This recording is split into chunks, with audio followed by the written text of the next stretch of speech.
Como é que era viver profissionalmente dentro de uma cena que é longe dessa cena, desse grande polo que é São Paulo e Rio? Sim. Cara, você tocou num negócio que é muito complicado, assim, né? Primeiro porque eu sempre gostei de um determinado nicho musical, que era totalmente oposto ao que todo mundo gostava em Aracaju, lá, né? principalmente.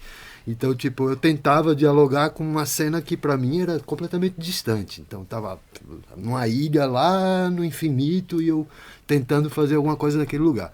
Na época que eu comecei em Aracaju, nos anos 90, no meio dos anos 90, existiam 3 produtores em Aracaju que faziam shows, que era o Pinga Produções, que é o principal da cidade, era o Jô e a dupla Mel e Solange, que eram duas mulheres.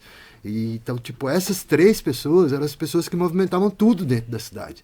Então, qualquer outra pessoa que tentasse entrar nesse meio, obviamente era abafada, porque eles faziam coisas muito grandes, muito gigantes, e as coisas que a gente tentava fazer eram nanicas, né? Era minúsculo. Uma história que se repete até hoje.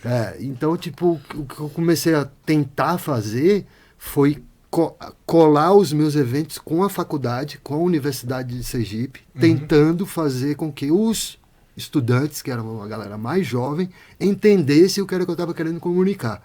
Que era um outro tipo de ação, um outro tipo de movimento, outro tipo de música.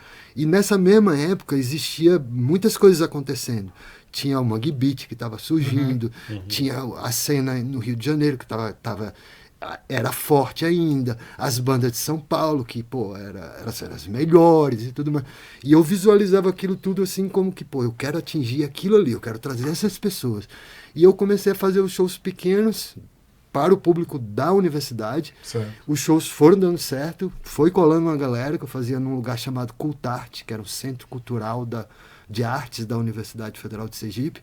E era um lugar que eu conseguia fechar, cobrar um ingresso barato, que eu não podia cobrar caro em Aracaju, que as pessoas não pagavam. Sim. Então você ia cobrar um negócio bem, bem barato. E aí eu comecei a trazer bandas que eu tinha um pouquinho mais de proximidade, que era... A primeira banda foi o Plant Ramp, que eram meus amigos, vieram porque queriam fazer shows no Nordeste, era a primeira turnê deles no Nordeste. Depois eu tentei e trouxe o Mundo Livre, depois o Nação Zumbi.